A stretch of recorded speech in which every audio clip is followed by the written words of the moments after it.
right, so I'm pretty excited because I finally got my hands on this Hatsune Miku edition Audio Technica M50x STS edition. STS is their streamer version of the M50X, but otherwise it is pretty similar. But obviously the most compelling draw here is that this is the Hatsune Miku edition. Look at this beautiful artwork here that even extends kind of like that. Very cool.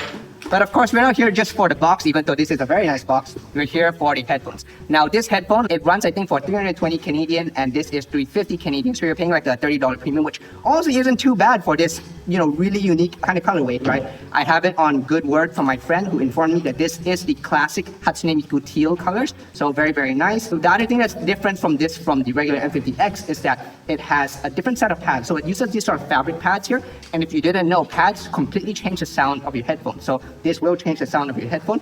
Over here is the regular M50X pads that you have, and you can see the Hatsune Miku figure on here. The other couple of things that's really cool about this headphone that might be underappreciated, first off, is that obviously it has this microphone. The microphone only activates if you pull down, so it turns on that way. The second thing is that it uses a very high quality condenser microphone in here that's the same as their AT2020 USB microphones. And typically these microphones require phantom power to get them on, which is why here you have to run it off a USB-C, and which is unfortunately also why this is not detachable, because you have to get that sort of power through it, right? The last thing that's also interesting that you wouldn't see is there's this knob in the back here. You can press it to on and off. What it allows you to do is actually speak into the mic and you can hear it yourself. So it's sort of like this transparency mode, this side tone mode.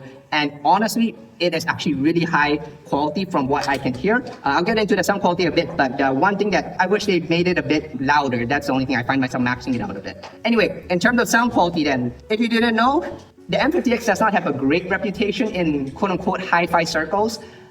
This headphone does not sound amazing, but it does sound better than the typical M50X. And like I said, part of it is because of these pads. These pads do help warm up the sound a little bit more and tame down some of those highs and trebles. I find that this is not harsh or sibilant, but it is a bit overly wispy, a little bit overly airy at the very high end. So it does exaggerate some of the words and phrases. The other parts of the headphone that I didn't quite like was the mid-range is a little bit odd. The mid-bass has a bit of a hole, so you do lack some body in certain songs sometimes, and it can feel a bit timbrely odd. The bass is okay, it's boomy, but it does lack a bit of sub-bass extension, and the isolation is whatever. But overall, I think this is a pretty cool headphone. I would 100% wear this at work, just have it on and just flip it down. It's pretty baller. And having this sort of tone control on the side does really help in order to hear my own voice and have that awareness for me. So I could definitely see, if you're really into streaming and you really, really, really like Hatsune Miku, this is pretty cool. And of course, the first song you should listen to on this is